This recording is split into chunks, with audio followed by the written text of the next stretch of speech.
Okay, so let's get started. So before I start, just a couple announcements. I think those of you who are following Piazza know that there was a lab 0 that was handed out, right? It's just a setup assignment. So make sure you accept lab 0 in GitHub and then set up your computer to run Docker and virtual machines, because that's what those are the tools you're going to use for the actual lablet work and lab work that's coming. Okay, so keep that in mind. We put a tentative deadline on it, but it's not a graded assignment. So long as you complete it, we are not really strict about when you finish it and whatnot. Okay, all right. So let's continue from where we left off last time. So we were talking about architectures for distributed systems. So that part is done. Today we are going to start a new topic, which is communication in distributed systems. Right. So this is the agenda for the class. I'll talk about message-oriented communication first. Then we'll talk about remote procedure calls. Then we'll talk a little bit about how remote procedure calls are implemented, so that you know not just how to use it, which you will in this class, but also how to design RPC system that's at the backbone of many distributed systems. Okay, so that's the agenda for today. Next time, we'll talk about remote method invocation, or RMIs, which is the RPCs in the Java world. Yeah, really are RPCs in object-oriented world. So but that's for next time. But today, let's start with message-oriented communication. So before we do that, we want to start at a very high level, which is how do you enable communication between two processes that are part of a distributed system? Okay, so assume that you have two processes that want to communicate with one another. Okay, how do you enable that communication? Okay, so there are two approaches for doing this. One is called unstructured communication, and the other is called structured communication. Okay? Unstructured communication essentially uses either shared memory or shared data structure to communicate. Okay? So for example, if you want to, let's say, send a message with a single integer to a process, okay, and you are using unstructured communication, you would essentially put that data item into a shared buffer, and then the other process would then pick it up from that buffer. Okay, so that's an example of unstructured communication. Okay, there's no laptops used in class today. Okay? All right, so the unstructured communication is going to use shared memory, shared data structures, and so on. And structured communication, which is really the focus of what we are going to use today, is basically going to use explicit messages. So if process A wanted to communicate with process B, you would make create a message and send that message over a network to the other process. The other process would receive the message, and the body of the message would contain whatever information you needed to send to the other process. Okay, so that's basically structured communication. So we will talk about the concepts of network sockets, which allow us to essentially perform this inter-process communication. They're called IPCs. Okay, and we'll also talk about higher level abstractions, which are remote procedure calls, which also allow us to do the same thing. Okay, so there is message passing can use low level abstractions like network sockets, or you can use higher level abstractions such as remote procedure invocation. And we'll talk a little bit about both. Okay, now to design your distributed system, you actually need lower level support from the operating system to enable either of these two. Okay? To do unstructured communication, the OS has to support the notion of sharing memory across processes. That's something called shared memory, okay, in the OS context. And for structured communication, you need low-level support, such as the TCP/IP protocol stack has to be supported in the OS so that you can enable communication. Okay? So in both of these cases, you will need OS-level support to enable communication. Okay? With that, I'm going to now talk a little bit about communication protocol and TCP/IP. If you have already learned this in an OS class, which hopefully many of you have, that's good. This is a refresher. But if you haven't, this is a good way to at least know the basics so that you can understand socket communication and RPCs, because everything is going to run on top of TCP/IP. So at least you need to understand what is the communication protocols and how do they work. Okay? So this picture here shows us what is called a network protocol stack. Okay? This is the net component in the OS that enables communication across machines. Okay? The network protocol stack, as you will see here, is called the OSI stack. It has 7 layers. Okay? So it uses a layered approach where you essentially have different layers or components of the network protocol stack that perform different functions. Okay? So you will essentially have these 2 columns here. This represent 2 machines on the network. Okay? The machines are not shown here. And each layer talks about a protocol. A protocol is simply rules for communication that occur at that layer of that protocol stack. Okay? So the lowest layer is called the physical layer. So there's a physical layer protocol, essentially talks about how are you going to put bits on a wire, or how do you put bits into the air on a wireless channel for Wi-Fi or a cellular network, and so on. So those rules essentially form the physical layer or physical layer protocol. Okay? The data link layer sits on top of the physical layer. So this is basically where you have things like Ethernet or Wi-Fi that essentially say how are you going to send basically packets, which in this case are called frames, over the physical layer to the other end. Okay? So that's called the data link layer, sometimes also called the MAC layer. Okay? On top of that is the network layer.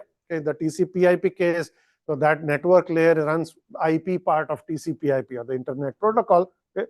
That is responsible for sending packets over a multi-hop network. So it performs function called routing, because these 2 machines may not have a direct connection between them.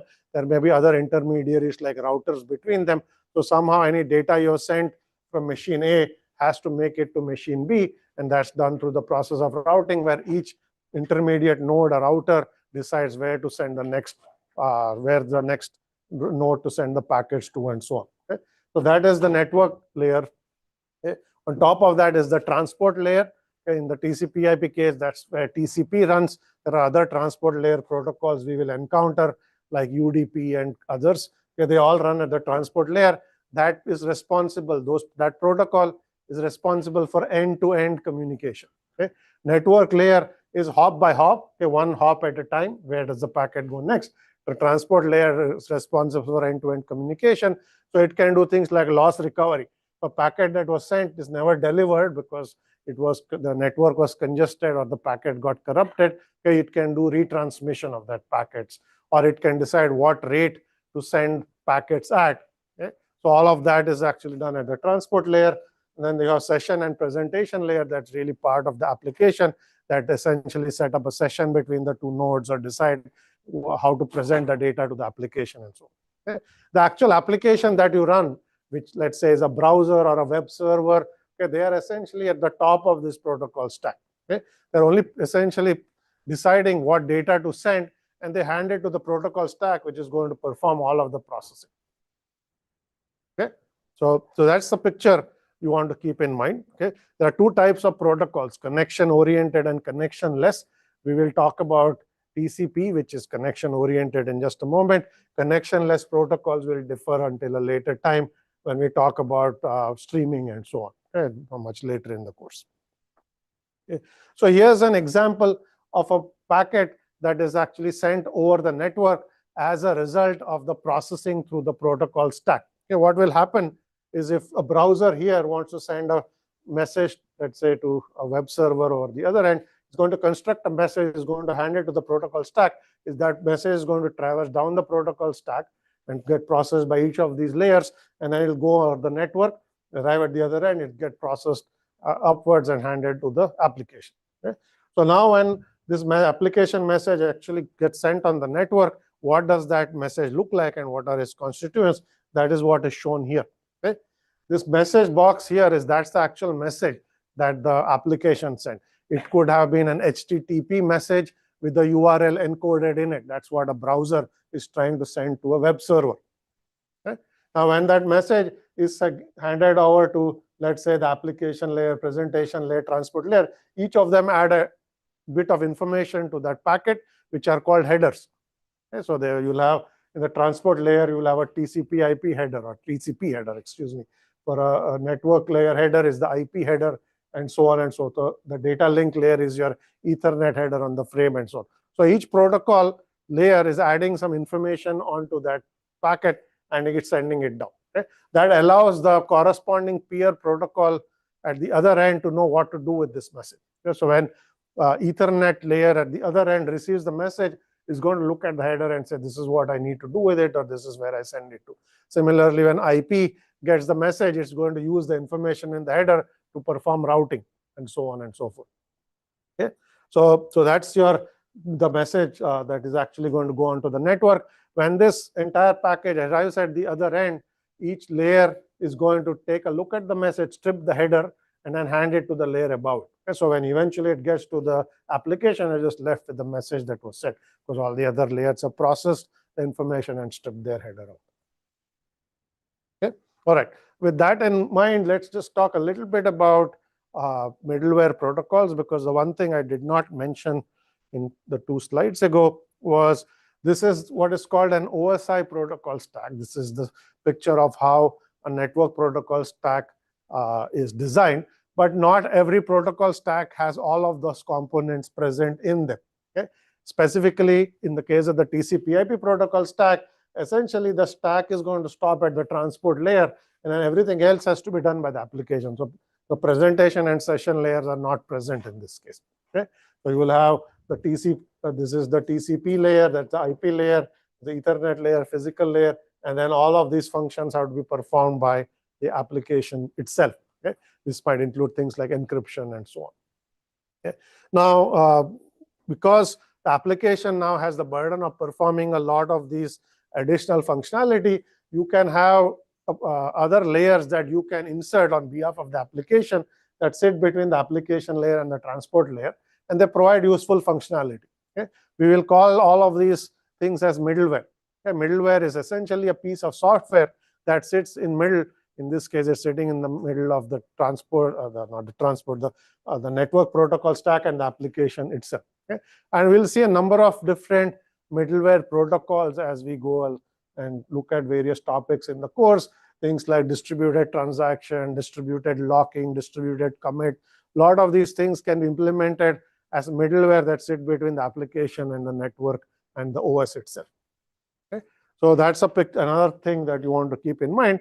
But for today's class, forget the middleware layer. Okay? We are really going to see how can an application send a message to another peer application or another server application on the other end using 2 mechanisms. One is using sockets, TCP/IP sockets, and the other is using remote procedure calls. Okay? So that's really, and this is by and large how you are going to write code for your labs, because you are going to write distributed applications. You have to write components that communicate. So you'll either have to use sockets or you'll have to use things like RPCs. Okay? Any questions so far? This is the recap I wanted to do before we start talking about RPCs and things of that. Okay, so let's start with socket-based communication. Okay, so essentially, this is how TCP/IP works.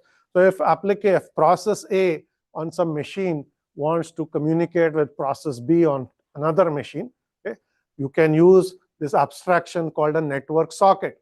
Okay, so what each of these 2 processes have to do is they have to create a socket at their ends, and they have to connect these 2 sockets together so that they can communicate using the socket abstraction. Okay, that's the basic idea. I'll show you a picture.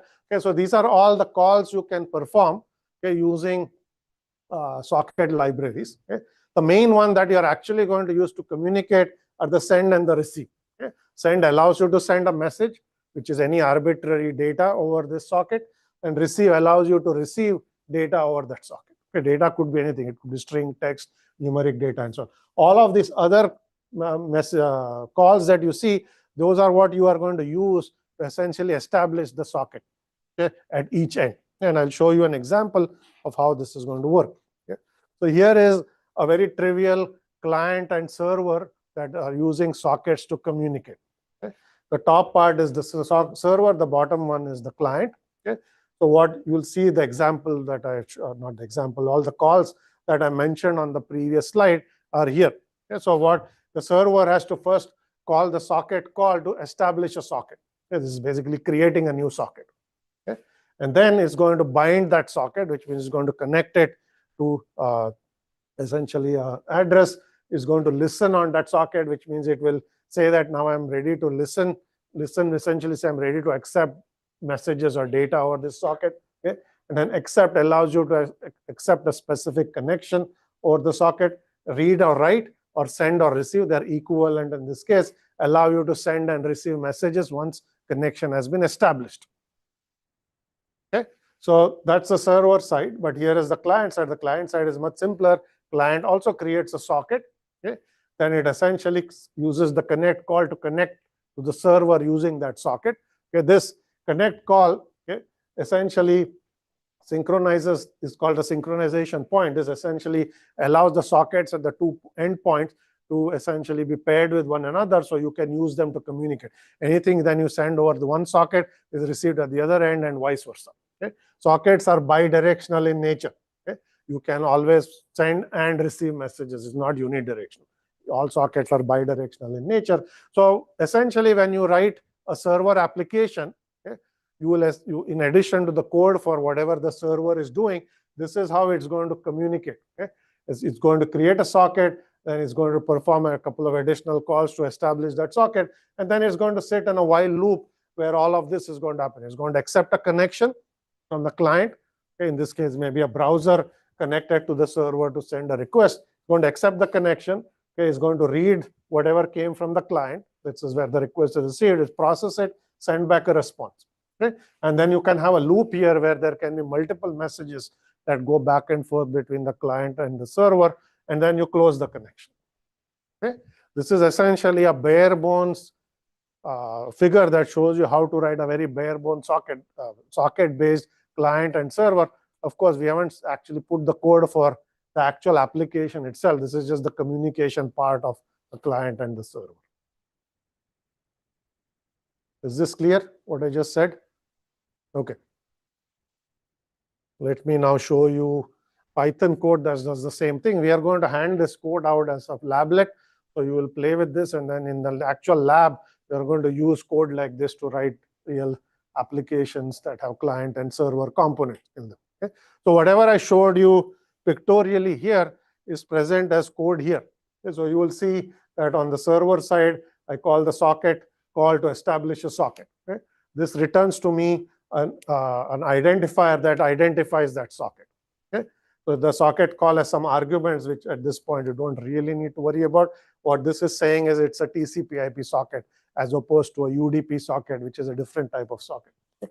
The next thing you will do is you will bind that socket to a address. Okay? So in particular, you're binding that socket. In this case, you will see there's a number here, 80. Okay? That's called the port number. Okay? Every socket actually has an address on that machine that is established. The address is a numeric address. That's the ID of that socket. That's the ID you have to use to communicate. Because there may be many applications that are running. Each of them have an open socket.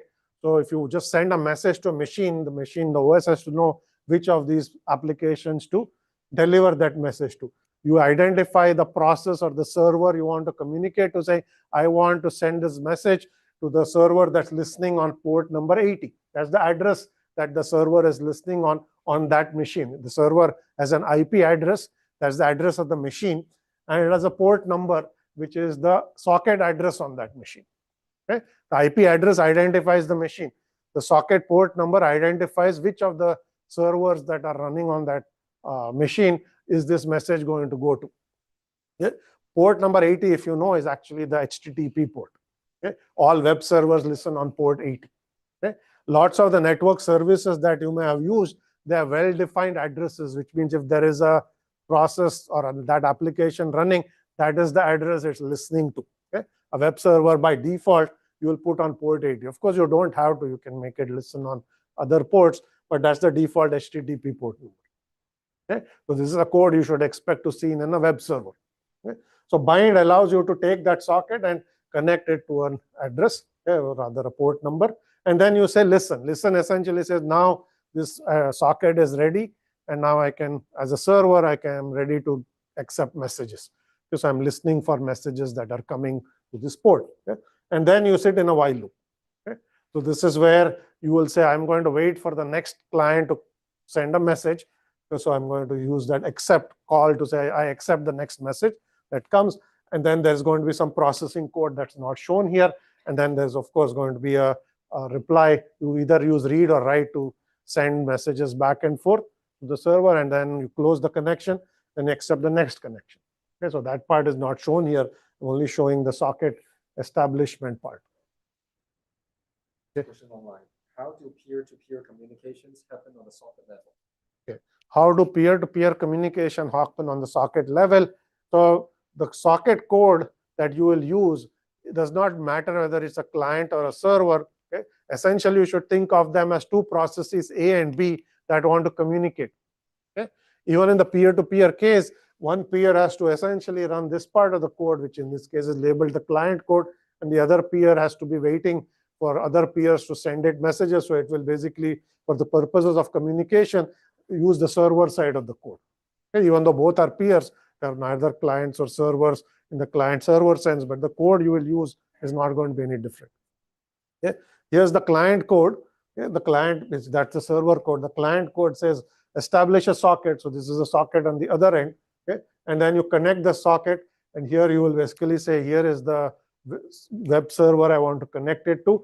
Okay? And that's the port number I want to connect to. So that allows the client code to connect to that socket. And then subsequently, you would probably send a message which will presumably be an HTTP message. Okay? Because that part is not shown here. Yes, there's a question.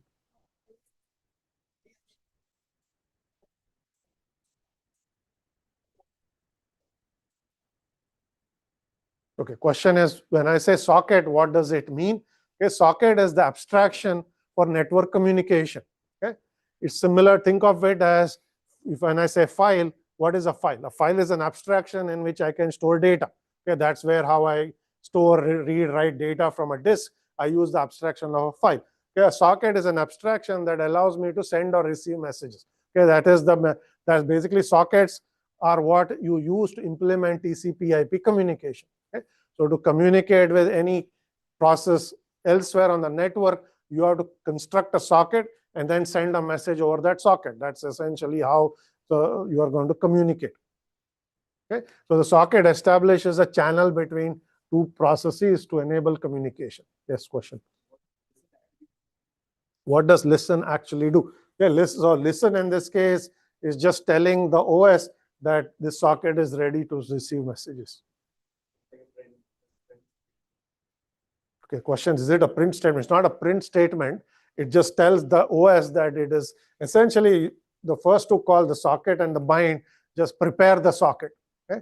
Once you are ready to receive communicate or start communication, you have to listen. Okay, listen will say, I am ready to receive messages on this port number.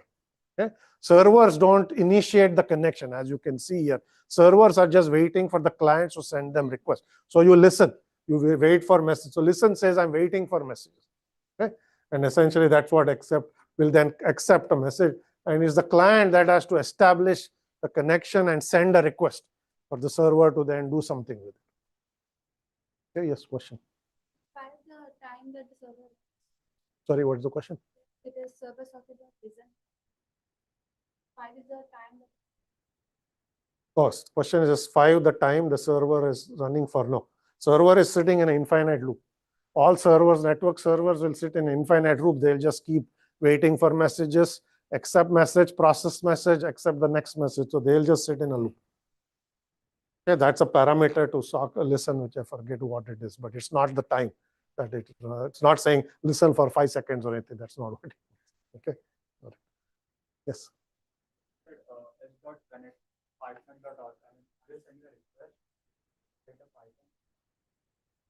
Okay, question is, what does s.connect do? Are you sending a request? Okay. So connect is simply establishing a TCP/IP connection to the server. So in this case, s.connect says connect to the server www.python.org, www.umass.edu. It's a web server. Connect to port number 80 on that web server. The server is listening for messages. So all you have done is you established a connection. No data has been sent yet. Okay. If you look at the previous slide, this part of the code is not yet shown there. The actual data is sent using send or receive or read write. Okay. All you've done is you've done this part, you establish the connection. And then in the rest of the processing, you will send a request, you will get a response. That's not shown in that code, but in the code we will give you, you will have the complete code. So you'll see the rest of it. Okay, this was just a snippet that I put here. Any other questions? All right. So let's now look under the hoods a little bit and try to understand how TCP works. How is it actually establishing the connection and so on under the hoods? Okay, because from your perspective, you just need to look at socket code. You don't really need to worry about what is happening when you call socket or accept or connect. Okay, but it's good to understand how things work. So there are two figures here. The first one shows you how standard TCP works. Okay, TCP/IP works, and here you have the y-axis is time. The time is actually going downwards. There's the client and the server. So this is a message diagram that says how are messages going back and forth. Okay. So the way TCP works is to establish a connection, it uses something called a three-way handshake. Okay. There are three actual messages that go over a network between the client and the server before you can send any data. Okay. So essentially, when the server is waiting on an accept and you do a connect, okay, this is where the TCP/IP connection is established using the socket. Under the hoods, this is what's happening when you call connect and accept. The client, as soon as you call connect, is going to send a message called a SYN message to the server. SYN says, I would like to establish a connection. That's really its meaning. SYN stands for synchronize, but effectively the meaning of that message is, I'm a client, I would like to establish a connection. Okay? Okay, the server is going to send a message back after it receives it. In this case, it's the TCP/IP part of the server, not the application. Okay? Keep that in mind. Okay? Server is going to say, I send a SYN message and it will send an acknowledge message. So the reverse SYN says that the server wishes to establish a connection in the other direction, okay? Because it is a bidirectional duplex connection. And the acknowledgement says, acknowledgement is simply stacking whatever has been received from the client, saying, I received your SYN message. Okay? In TCP/IP, every message has to be acknowledged so that the other end knows you received it. If you don't get an acknowledgement, you will assume it's lost and retransmit. Okay? So to know that the message is received, you will send an ACK. Okay? And so now the client will hear back saying, okay, the server got my SYN and I have a SYN in the other direction. So it's going to send an ACK to the SYN saying, I received your SYN. After these three messages have gone back and forth, okay, the socket is ready for actual data transfer. Okay? So this is what connect and accept will do to establish that connection over a network. Okay? So three messages is essentially what you're going to pay before you start. Okay? So at that point, you can send an actual request. Okay? It could be an HTTP request, any kind of request. The client can send a request. Okay? If the client intended to send only one request, it can actually close the connection in the forward direction. It doesn't have to, but it can close it. So you can send a fin. Fin says I'm finished, okay, which means I want to tear down the connection. Okay?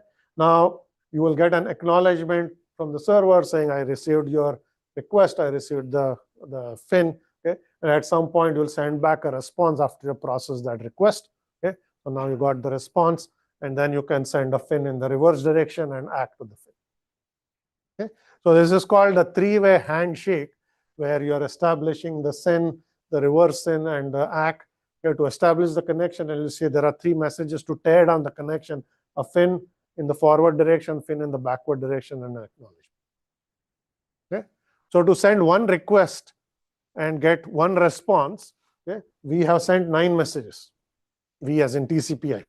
That's the overhead of a socket-based communication. Right? So as you can imagine, if the message is small and the response is small, that's an overhead you have to pay over and over again. You'll establish a socket, you'll send a small message, get a reply, tear down the socket, do the next thing. But to do each of those things, you will have to have 6 additional messages just to establish, tear down the connection. Yeah, so there have been efforts to make that more efficient. Okay? Here's an example of what is called transactional TCP. It is not actually used, but there are other types of these optimizations that are in use, where you say, let's not have all of these extra messages. The client will send one message and it will piggyback 3 data items in it. It'll send a SYN, it'll send the request, and it'll send a fin all in one actual network message. Okay? So the message has 3 parts to it. You send all of that. And so it says, I want to establish a connection. Here's a request. I'm done. Then the server can say, OK, I want to establish a connection. I acknowledge all the things you sent. Here's the answer, and I'm done. And then you send back an acknowledgement. Okay? So you basically collapse that 9 messages that went back and forth for a single request and a response into 3 messages. Okay? This is an example of how you can optimize message exchange.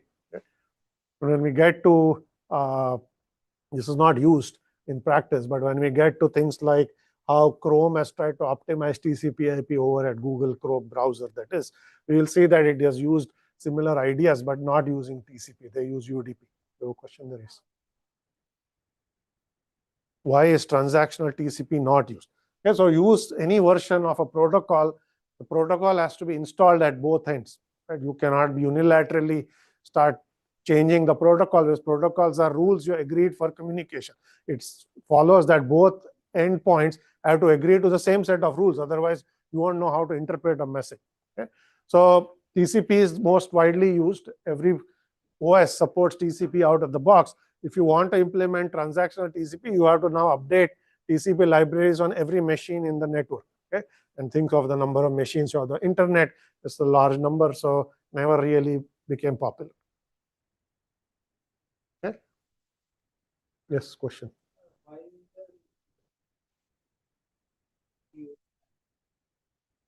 Why is 3-way handshake needed? Okay? 3-way handshake is how TCP works. Okay? This is how you are going to establish a connection, and both endpoints know that you established a connection. Okay? In UDP, you do not have the 3-way handshake. You simply send a message, and then you hope that the message was received, because there is no error checking and things of that sort. So if you want to establish a TCP/IP connection, TCP will cause the 3 messages to establish this connection. So both endpoints know that the connection is live, and then TCP has to then figure out if messages are getting through, do retransmissions, and all of that extra work, which is not shown here. Okay, question is, what happens if act of SYN is lost? Okay. Any of these messages can be lost over the network. Just because you sent a message doesn't mean that it will actually be received. Okay?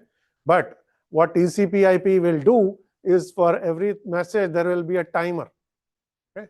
So if you sent this message number 2, okay, it was a SYN, ACK SYN, okay, it will start a timer saying, I need to receive an acknowledgement within a certain amount of time that says that the message was received. Okay? If that ACK SYN comes back within that timer interval, you're done. You know the message was received. But if the timer expires and you have not received the ACK, you will assume that the original message was lost. You actually don't know if the message is lost or the acknowledgement is lost. But since you have not heard back, you have to assume that the message is lost, and you'll send that message again. Okay? And then you'll wait for that. So the 3-way message handshake can be more messages if there is actual losses and retransmissions. Okay? And that's true for actual requests and responses as well. Once you send the request, if you don't get an ACK, you'll retransmit the request. TCP/IP library will do it for you. You don't have to write application code that's resending messages over and over again. Yep. Yes. Okay. Question is, how is the answer received after the connection is closed? The connection, because this is a 2-way connection. Okay. So what you have done when you send the FIN from the client to the server, the client says, I don't have any more data to send. The server has not closed the connection in the other direction. So it can still send messages. Until it sends its FIN, it can still send more than one message back to the client. Okay. Normally, you would not send this FIN here. You'll wait for your answer and then send the FIN. But it's showing that you don't have to do it in that order.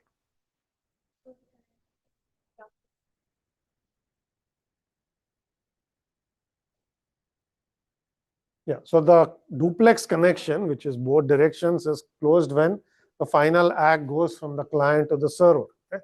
But connection closing has 2 parts. You can close the connection in one direction, then you close it in the other direction. At that point, it's completely closed.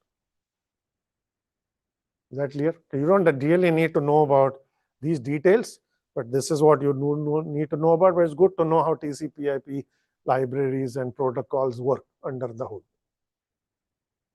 Okay. So with that, I'm going to talk a little bit about group communication. We'll come back to this later on in this class when we talk about middleware and so on. Okay, so I'm not going to discuss it in detail today, but I just want to mention it here. Okay? So first of all, what is group communication and how does it differ from what a socket-based communication that I talked about? The way you want to think about this is socket-based communication is one-to-one. Okay? Each socket is connected to one other endpoint, and these two endpoints are communicating with each other. It's a client talking to one server. Okay? Now, there may be cases where you may want many-to-one communication, or so rather one-to-many communication. So this is a case where the server wants to send a message to a group of receivers. Okay? It's very similar to email. Right? Typically, email is one-to-one, where there is, if you put one recipient, it goes to only that recipient. But if you send to a mailing list, you send one message, but there are many recipients.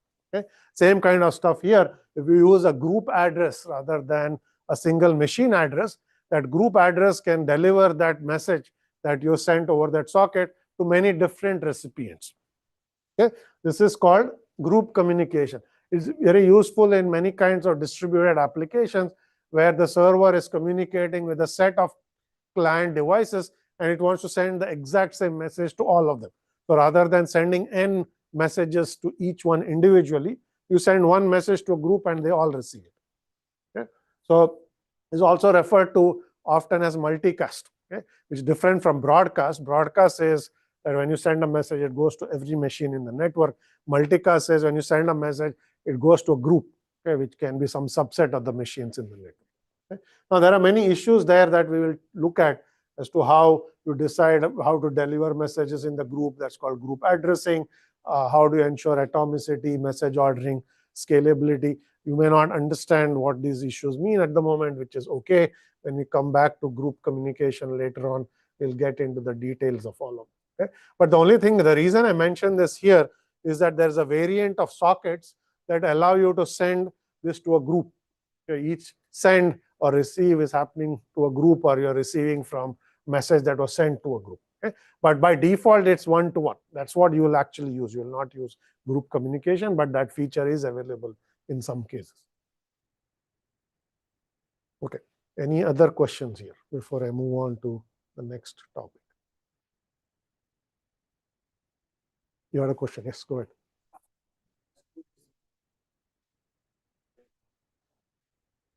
Okay, question is who resolves the group address? So to implement group communication, okay, you need additional network support that says when you send it to a group, something in the network has to figure out who are the members of the group and then make sure the messages are delivered to them. That's typically done in the routing layer. Okay, so I think so in other words, the routers need to have support turned on for group communication. The router does not have support for group communication, it will just ignore the message. Okay. So next part of this class is going to be remote procedure calls. Okay. So remote procedure calls are a different way client and server processes can communicate with one another. Okay. It's a more intuitive way for any of you who have never actually dealt with sockets. Okay. Because as you will see, using remote procedure calls to write client server application is very similar to how you write programs today. Okay. And you don't have to often deal with all the underlying issues of the network, addresses, and so on, as you will see in just a second. It's a very logical way to take your notion of how you write code and extend it to write code for distributed application. Okay. So the goal of remote procedure calls is to make distributed computing look like centralized computing. By what that means is to write distributed application exactly the way you would write some Python code or Java code that's just a single process application. Okay? You can use the similar abstraction and just make your application distributed, which makes it much easier for you to write. Okay? And we'll see the way we are going to do this is we are going to use procedures as a way to automatically enable communication between the client and the server. Okay? And you all know what procedures or functions look like. So it'll be much easier to understand how to write core applications this way. Okay? And we'll talk about a number of issues, which is how are you going to pass parameters, how do you do bindings, semantics. So these are all implementation level issues when you talk about remote procedure. But let me first give you an example or that explains what is a remote procedure. Okay? First of all, as the name remote procedure calls indicates to you, okay, what you are doing is you are invoking a function or a method, okay, and the method is actually remote, which is why it's a remote procedure call, which means the code for that method is actually on some other machine. Okay, so think about how do you write code now. Okay, what the methods you're calling in this world are all going to be local procedures. They are all local to your code. Okay, so you have a main program that calls a function foo. The code for function foo is part of your program. You wrote it, right? In remote procedure calls, you are going to call this function foo, but it just so happens that the code for this function foo lies in another process that's running somewhere else over the network. Okay? But somehow the runtime and the OS allow that code that is residing on some other machine to be invoked exactly the way you are going to call a local procedure. All the parameters are going to be sent over to that process. That process is going to execute that procedure, okay, and send back a return value to you, to your the invoking code. Okay? So that makes remote procedures very similar to local procedures. Just the only thing that has changed is some code for some procedures is part of the process, okay, and code for some of the procedures that you can invoke sit in some other process. Okay? And they just call procedures, and you can now communicate in this manner rather than using sockets for communication. Okay? And here's an example of a client and a server machine where the server machine has implemented the add procedure. Okay? It takes two arguments, it sums them up and sends a return value. Okay? So what you will see is this is the client process. Okay? The client process is simply going to call add ij. This is how you would call a local version of add if you had written that code in this process. Right? Now, as a programmer, this is all you do. You are not going to say this is a remote procedure, here is the machine it is on, this is IP address. A lot of that is not actually written, code is not written for you, but a lot of code will be auto-generated for this program. Okay? And internally, when you call this add, okay, the runtime will figure out this is not a local procedure, this is a remote procedure. So you have to now internally construct a message and send it to that machine and invoke that procedure on that machine. Okay? So you will construct, you as in the runtime, RPC runtime, will construct this message saying that this is an invocation of procedure add. Here are the two values of the arguments. Here's the integer, which is value of I, here's the integer value of j. And you'll see that this message is now going over the network. Okay? It will reach the other end. Okay? And then this is a server machine. It's going to get this message. It'll say, there's a request now to invoke the add procedure. So you will unpack all the arguments. You'll actually invoke add, and the code for add is somewhere here in the process. Okay, you will call that function, it will execute, a return value will be generated, and this process will repeat in reverse. You'll construct that message for the return, send it back, and in the meantime, this add is simply waiting for the procedure to return. Just as when you call a local procedure, you will wait for a return value while it's executing. The same thing is happening here, except that the execution is on some other process elsewhere on the network. Is that clear? Yes.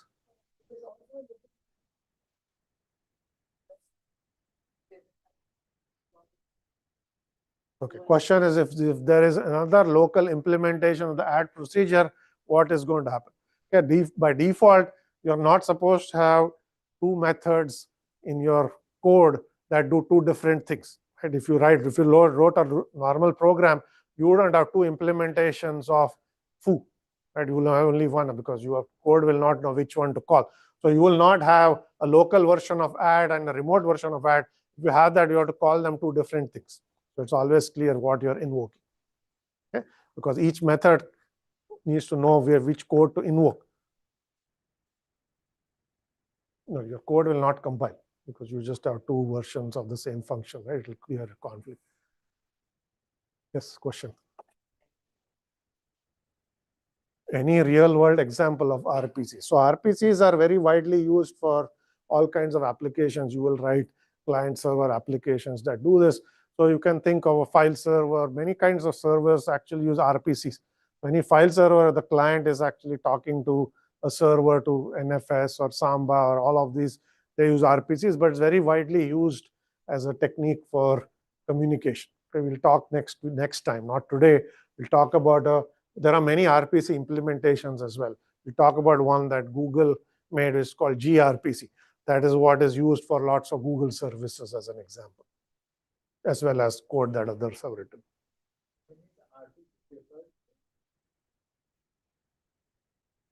Okay, question is, when is an RPC preferred over a TCP/IP connection?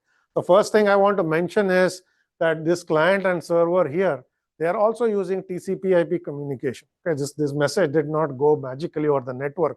All communication over the internet uses TCP/IP.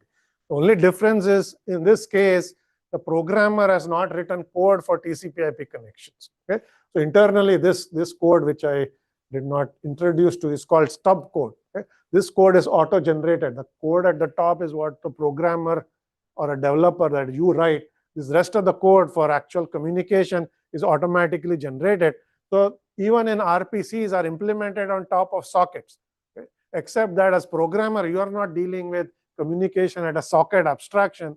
You are dealing with communication using procedure abstraction. This is a higher level abstraction. Okay? So you don't need to muck around with, okay, let me construct a socket, let me do listen. All that is actually happening here. So this is how this client is going to send, the stub code is going to send this message to the server. Okay, so it is not like socket communication is not present in RPCs. It's just not implemented by the programmer, except in the previous case, you actually wrote that code and you sent the explicitly messages for the socket and received messages. Okay, so you're just programming at two different levels of abstractions. Okay, in both cases, you are using network communication, but you'd write different types of code for each of these. Yes, question. So conceptually, this seems like the same thing. Okay. Question is this look the same as a REST API? Are they two different things? So first of all, RPCs are one layer below things like REST. Okay? REST is essentially using HTTP for communication. Okay? This is not using HTTP. This is basically using, you can write Python code and Java code and simply call procedures that just happen to reside on another machine. So you are programming now using procedures as your abstraction for inter-process communication. Okay? Now, having said that, REST APIs, you can also think as a form of a remote procedure call, but you're using HTTP as your transport. Okay? You're sending RPCs layered on top of HTTP messages. Okay? That's one way to think about it. So REST is essentially HTTP-based RPC is one way you think about it. Okay? But this is actually much lower level. Any other questions here?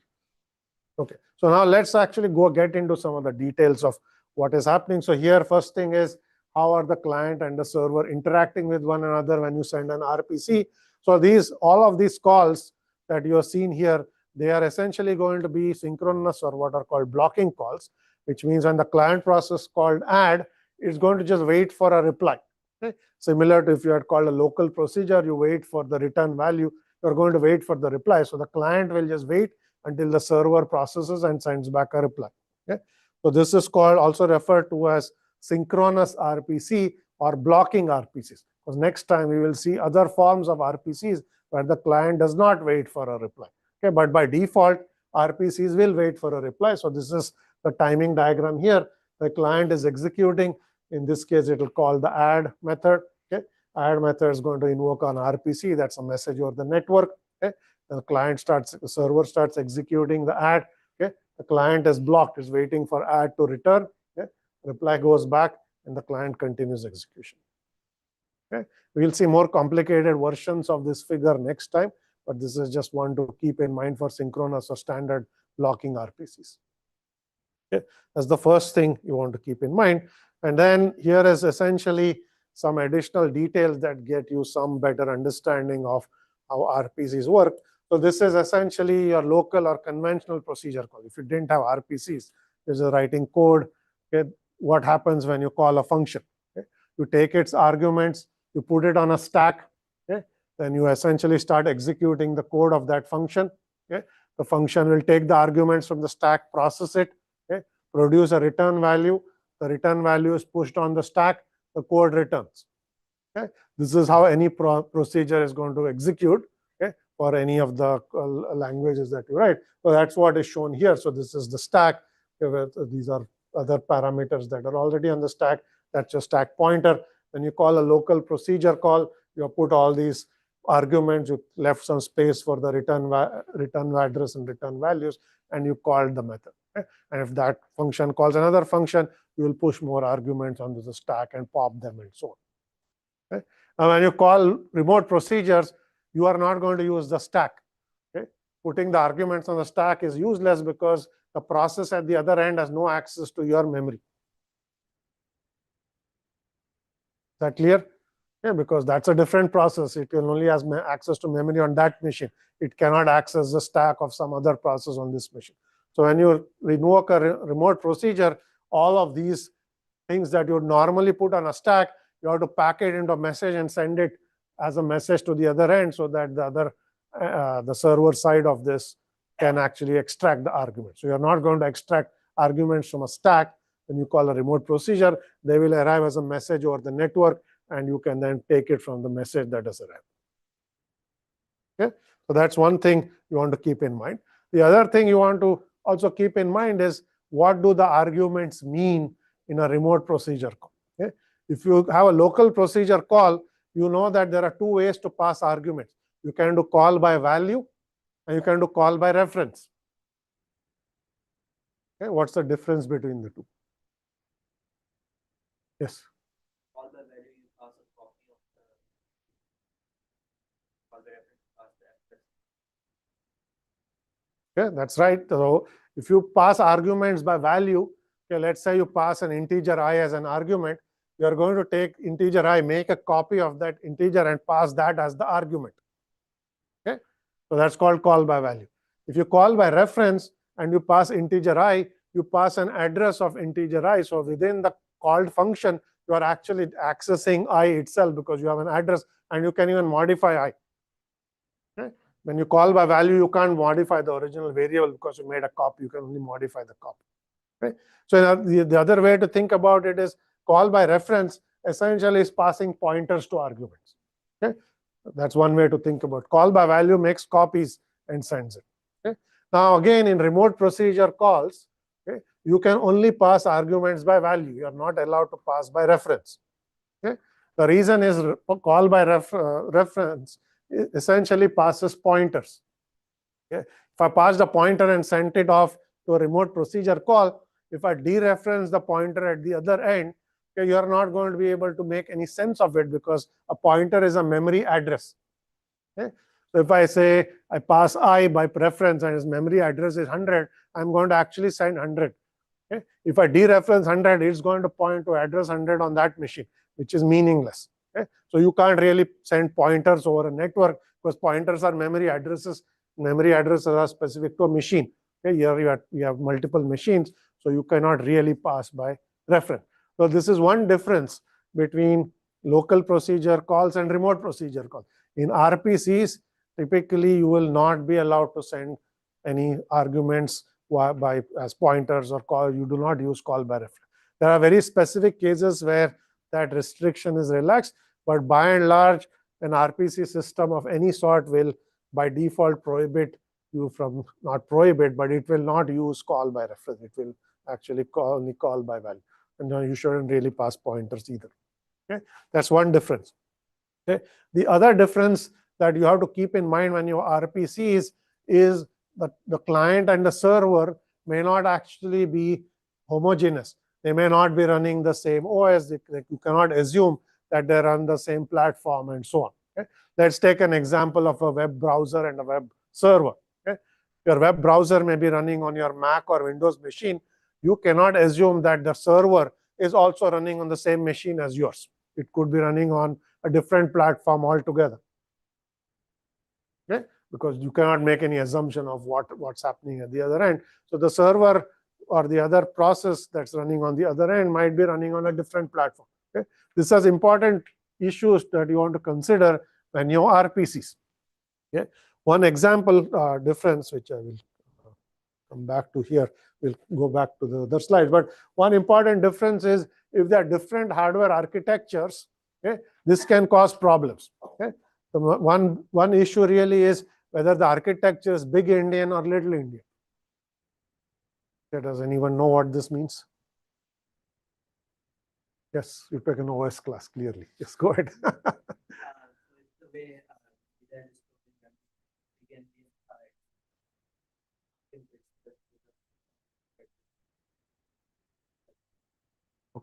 So what big Indian and little Indian means is if you think of an integer, which is essentially a bit representation of an integer, binary representation of an integer, big Indian and little Indian means which is the most significant bit and which is the least significant. Do I read the integer left to right or right to left? Okay. Some architectures say the leftmost bit is the most significant and the rightmost is the least significant. Other hardware architectures are the other way around, right? So your x86 might use a different binary representation in terms of Indianness than, let's say, an ARM-based Mac. Okay. Now, what does this have to do with RPCs? If I'm just sending an integer as an argument, okay, an integer is just essentially a binary representation that goes over the network. It arrives at the other end. Okay. You don't know how to read it. If you read it in your native format, you are going to essentially get some integer representation. But if the client that sent you was the other one, okay, you will essentially now read the integer backwards and think that some other argument was sent. Is that clear? Okay. So you need both endpoints to agree on how to interpret any data or arguments that are coming over a network, because you cannot assume that the hardware on both ends is identical. Okay. They might be not, and in particular, they might use different binary representation, different hardware representation. So what are we going to do? How do we deal with this problem? Okay? Because you cannot say my code is only going to run, I wrote it on a Mac, it will only run on other Macs. It can't run on anything else. That's one way to solve it, but that's not very useful. Okay? You want your code to be platform independent. So what we are going to do is we are going to use something called an external data representation, or an XDR, where before you construct the message, the RPC message to send over the network, you take your native representation and you convert all of the data to an external data representation. Okay? An external data representation is a pre-agreed to format for communication. So you can assume, for example, you can say my XDR says all data must be sent in big Indian order. It doesn't matter what your native hardware says. When you send data, you have to send it in big Indian. So if you are a little Indian architecture, you have to flip the bits and send them in that order. Okay? So now if all parties agree that XDR means always big Indian, then there is no confusion. If your architecture doesn't match, you know how to take what came and flip the bits and get the actual data that was sent to you. Okay? So you are going to translate all of your data into XDR format and retranslate it back. So essentially, there's a common understanding of how to interpret data that's sent over a network. Is that clear? So you have to do this additional work so that you can deal with hardware heterogeneity. You can't send pointers. So these are all things that you have to do to make sure your code, okay, RPC code, is going to run on different machines with different platforms and so on. Okay. You may also have to deal with things like, is your integer 32-bit or 64-bit? Okay. As one example, you might have a 32-bit machine that sent an integer, or a 64-bit machine sent it. You have to be able to interpret that across me. So all of these hardware differences have to be dealt with. You use XDR to communicate what is the data you're actually sending. So you attach a meaning to it, not just send some bits. Okay. All right. So let me go back here. So I talked about all of these things. So you have to use XDR representation. Okay. You are going to essentially use the stub code, that's the auto-generated code, to do all of this work for you. Okay. Everything I said are all issues that have to be dealt with by an RPC system, but not by the programmer. Okay. Programmers have this very easy abstraction. You just invoke methods. Okay. The stub code, the auto-generated code, will deal with XDR conversions. It will deal with making sure you're not sending pointers. It will construct socket messages, send them over. All of the heavy lifting done under the hoods. Okay. So it makes it much easier to write this type of code. All right. So that's essentially brings us to client and subcode. So client it's going to make a normal procedure call. If it's a remote procedure, it's going to go to stub code that's auto-generated for you, and it's going to construct this message, send it over. The server side is also written as a procedure, but you write the implementation of the procedure on the server side. The stubs take care of packaging the arguments, sending them over. Packaging of the arguments is called as marshalling of arguments. Okay? And unpackaging is called demarshalling. Okay? In the Java world, marshalling is also called serialization. If you heard that term serialization, that's essentially in Java, serialization is used for other things, but it's also used to package arguments when you send it over RPCs. Okay? So what marshalling and demarshalling do is they can take complex data structures and they will construct a linear byte stream and allow you to reconstruct that data structure. Right? You might have a 3-dimensional array. Okay? Now, when you send that, you have to say, or maybe let's just take 2-dimensional as an example. Are you going to send them row first or column first? If you want to reconstruct it at the other end, you need to know how the data was sent. You can't just say it's an 8x4 array and just send 32 integers and expect the other end to reconstruct the array. Because you need to know, did you send them row by row, column by column? Okay? So the marshalling rules are going to figure this out and send them in XDR format so that the other end knows how to reconstruct complex data structures like arrays or other types of structures. Okay? So this is all stuff that has to happen under the hood.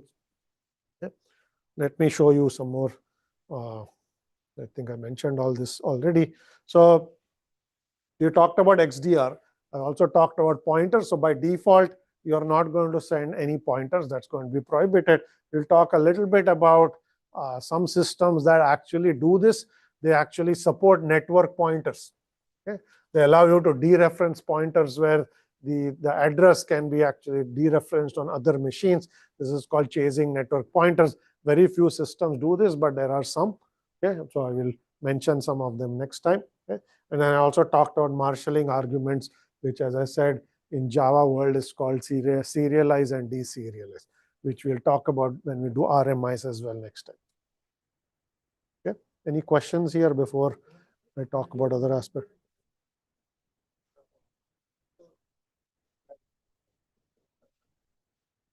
Okay, question. So I said the stub code takes care of this for you, and the question is who writes the stub code?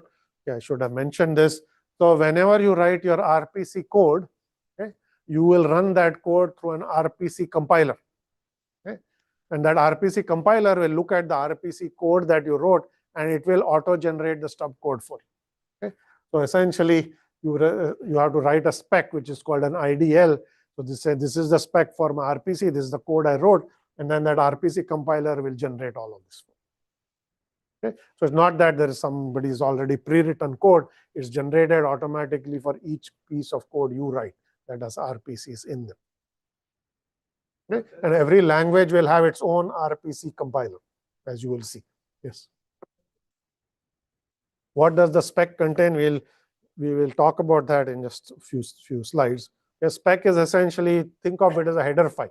It basically lists all the RPC calls that you separate out with these arguments and so on, so you know how to construct those messages. Yeah, so it's basically a ideal spec. All right, so that's one aspect. Now, the other aspect is because when you write RPC code, you're not writing any network level code. Okay? So you start running code that has an RPC call. Okay? Then you execute the RPC call. You can say, how is the stub code to know where the server is running? Okay? Well, how do you know the IP address of the server? How do you know what port number it's listing on, and so on? Okay? So clearly, the programmer didn't specify any of this. Somehow the stub code has to figure this out. Okay? So often there are multiple ways to solve this problem. There's of course the explicit way where you have RPC code where the programmer says my server is going to run on this machine. Okay? And it's going to run on this IP address and this port number, and then you hard code that in the client, and it's easy. The client knows where to connect to. Okay? But often when you write client server code, you don't know where the server code is going to run ahead of time. Think about Apache web server. Okay?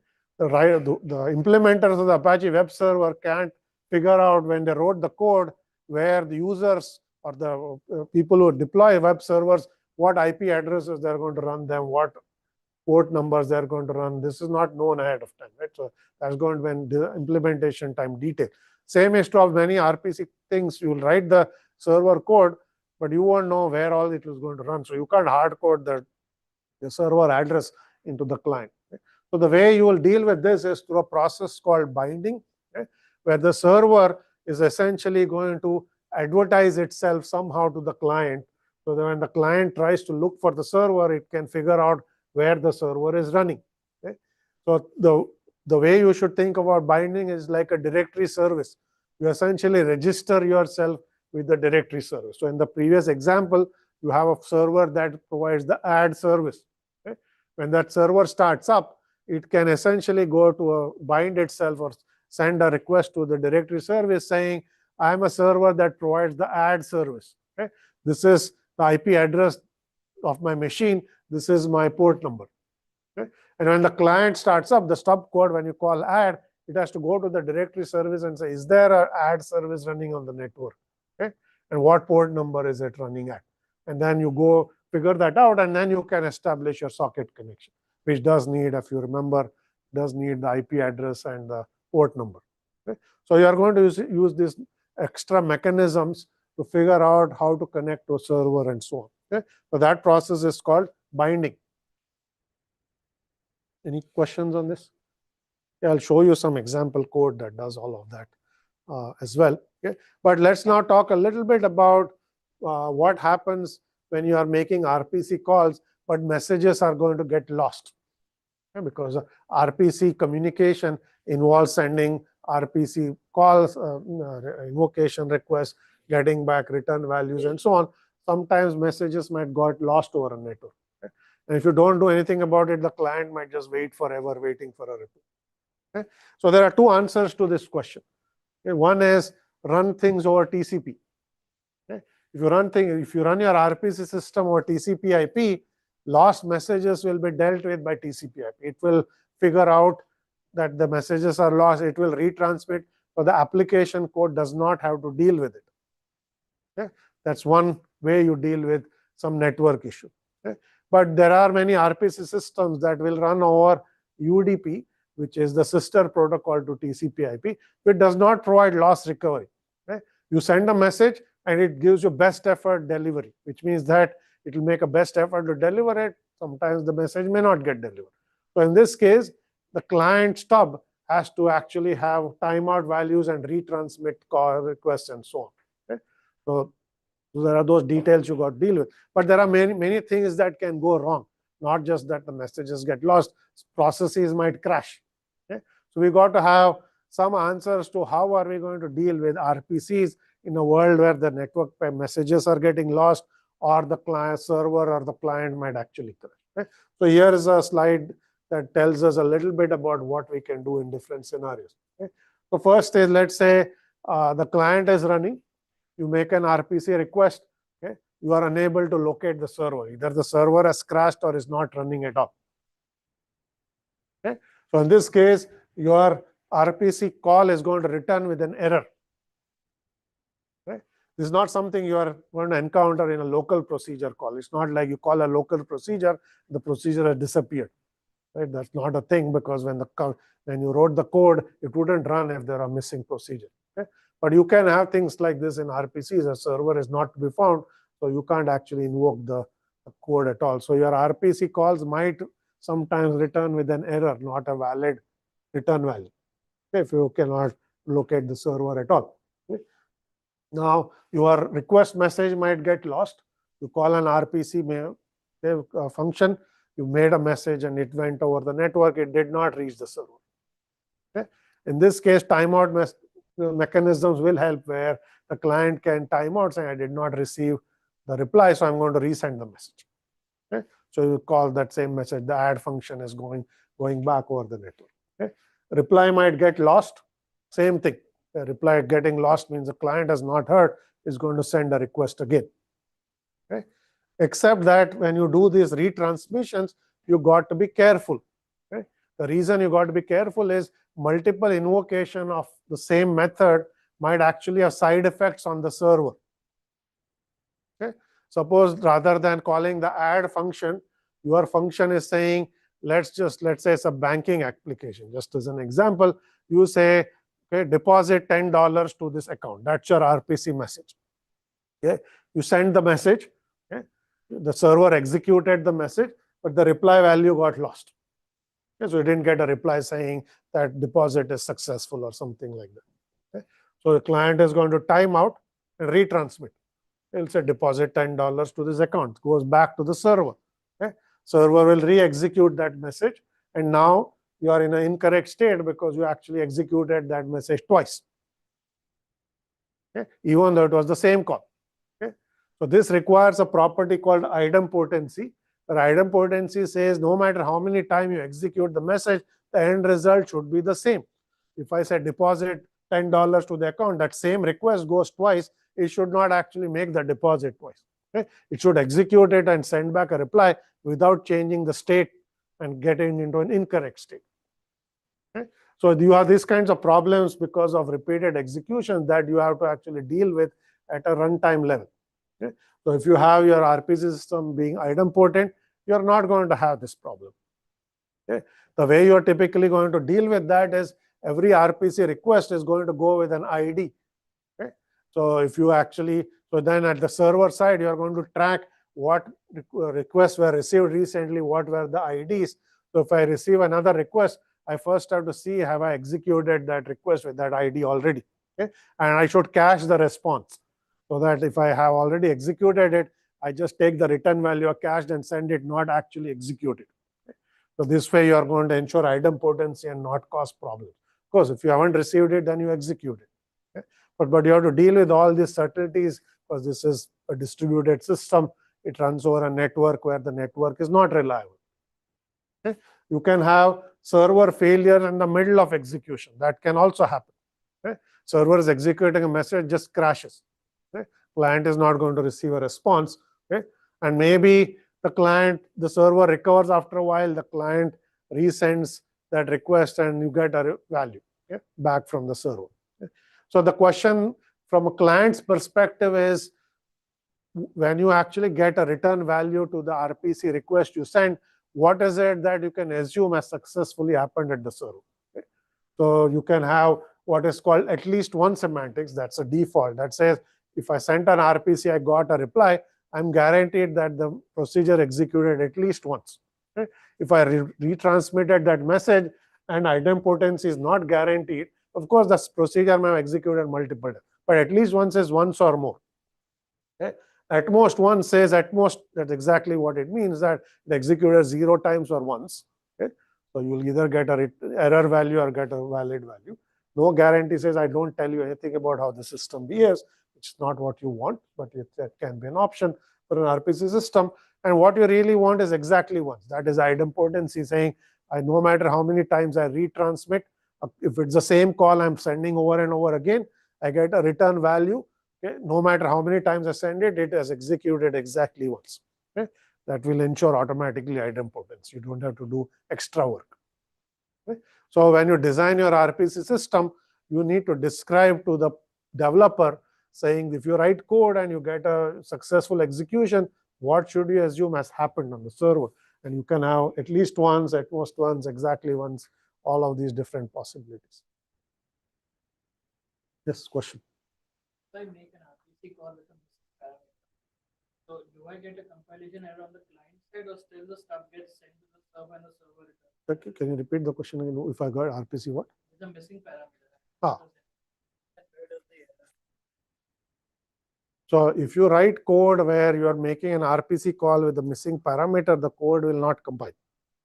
This is the same as if you wrote a local procedure to declare the procedure's arguments and you just have 2 instead of 3, your compiler, if you have compiled language, will say that there is an error, right? It's not accurate. So you will not actually get the code to run at all.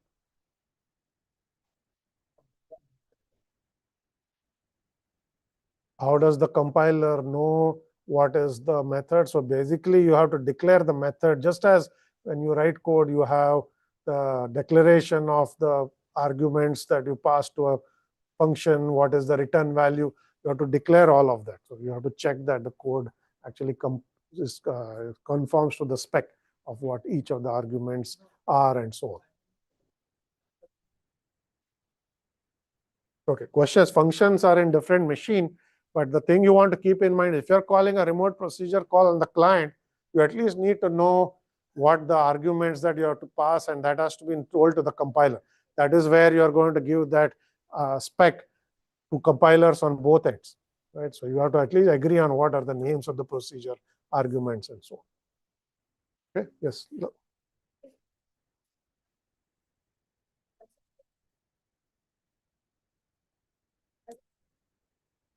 Okay. Question is, does this work for TCP/IP or UDP? RPC systems, actually, most of them can run on TCP/IP or UDP. Okay. Some now run on TCP by default, but many systems can run on either one. Okay.